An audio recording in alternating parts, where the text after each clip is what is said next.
কথায় আছে প্রেম স্বর্গ থেকে এসে মানুষের জীবনে অমর হয়ে রয়।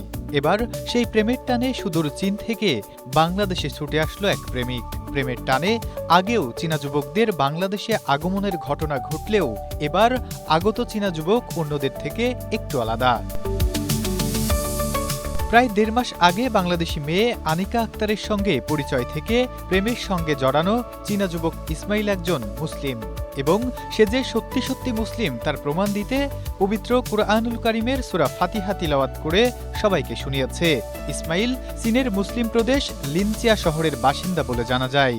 আলহামদুলিল্লাহি রাব্বিল আলামিন আর রহমানির রহিম মালিকি ইয়াউমিদ্দিন।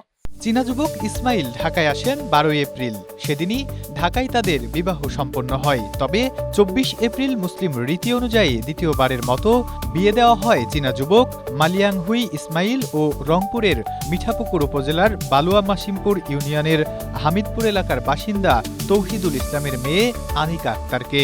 তার পুরো পরিবার আমাকে পছন্দ করে এবং আমাকে মেনে নিয়েছে। মূলত তার পরিবার সম্মতি পাওয়ার পরে সে বাংলায় এসেছে। আসার পরে আমার পরিবারের কাছ থেকে আমি সম্মতি নিয়েছি। নেওয়ার পরে ঢাকায় গিয়েছি ১২ তারিখে এই মাসে।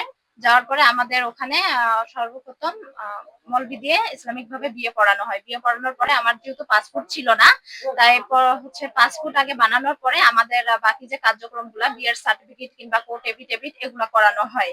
জানা যায় ১.৫ মাস আগে সামাজিক যোগাযোগ মাধ্যমে প্রথম পরিচয় হয় মালিয়াংহুয়ের।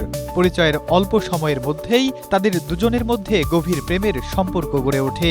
সেই ভালোবাসার টানেই ১০০০ মাইল পাড়ি দিয়ে বাংলাদেশে ছুটে আসে ইসমাইল।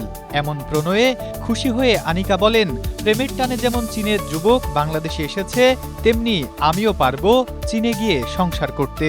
সে যেহেতু রিস্ক নিয়ে আমাদের বাংলায় আসছে, সে যদি রিস্ক নিয়ে তার বাবা মার একটি সন্তান, ছেলে সন্তান, তো সে যদি রিস্ক নিয়ে আমার কারণে বাংলায় আসতে পারে, তাহলে আমি কেন পারবো না।